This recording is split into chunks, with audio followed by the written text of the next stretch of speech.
Welcome once again to Noir Alley.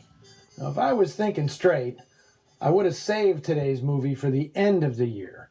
But given that I went stir-crazy weeks ago, you'll have to forgive me for not wanting to wait any longer to see this film.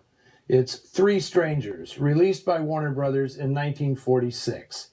It makes sense to show it at the end of the year because the tale revolves around a fateful New Year's Eve pact entered into by, you guessed it, three strangers. In this case, Peter Lorre, Sidney Greenstreet, and Geraldine Fitzgerald.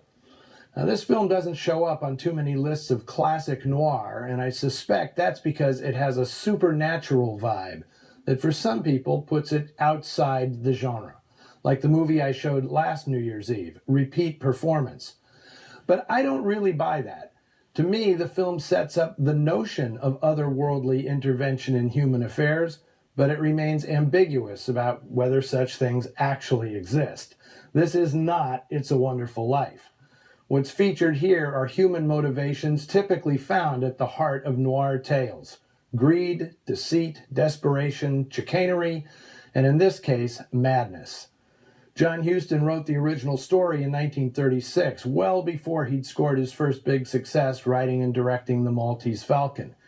Huston was living in London and had bought several tickets for the annual Irish Sweepstakes, which was an international lottery held to benefit Irish hospitals, in which people could win big cash prizes if their lotto number matched a winning horse in the Irish Derby.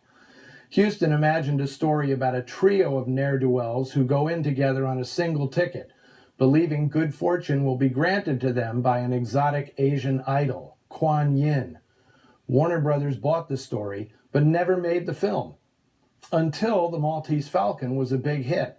That's when the studio, looking for a follow-up, pulled Huston's treatment out of mothballs. Wait a minute. Desperate characters obsessed with a rare statue and the fortune it might bestow? Huston had unwittingly written a follow-up to The Maltese Falcon before he'd even made the original.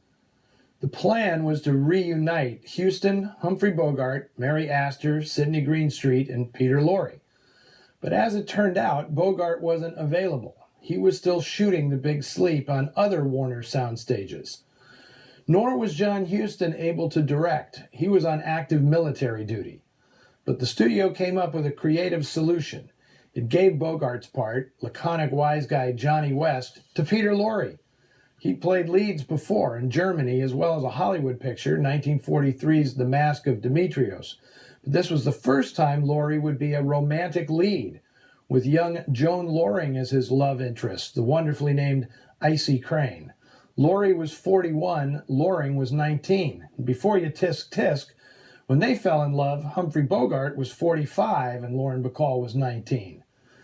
With the shift in casting, the Peter Lorre part went to actor Peter Whitney, who goes all out with a faux Cockney accent, something I doubt Lorre would have attempted. Echoes of The Falcon continued with the casting of Sidney Greenstreet in the role of shady solicitor Jerome K. Arbuthnot. To me, this is Greenstreet's finest performance to date. He's amusingly comical one moment and tragically pathetic only heartbeats later. It's acting of the highest order. Other connections to The Maltese Falcon are might-have-beens. Director Jean Negulesco was set to direct The Falcon until John Huston pulled rank and made it his directorial debut. Here, Negulesco replaced Huston. As for Geraldine Fitzgerald, in 1940, she was Huston's first choice to play Bridget O'Shaughnessy. Schedules didn't fall right, however. Mary Astor took the part and ran with it. Now, no disrespect to her, but watching Geraldine Fitzgerald's spellbinding performance as Crystal Shackelford will have you wondering if she might have been an even sexier and more sinister foil for Sam Spade. The plot gives Crystal none of the overt sexual shenanigans you get in a lot of noir, but she is, without a doubt, a femme fatale of the first rank.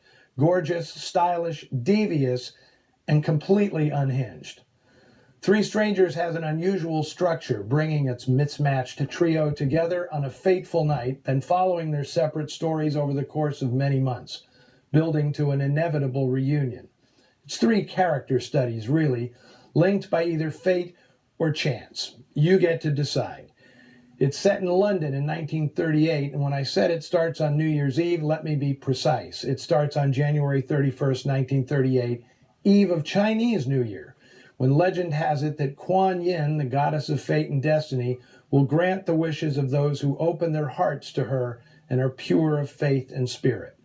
But seeing as this is Noir Alley, what are the odds of that? You are about to find out. Here is Three Strangers. Or should that be, here are Three Strangers.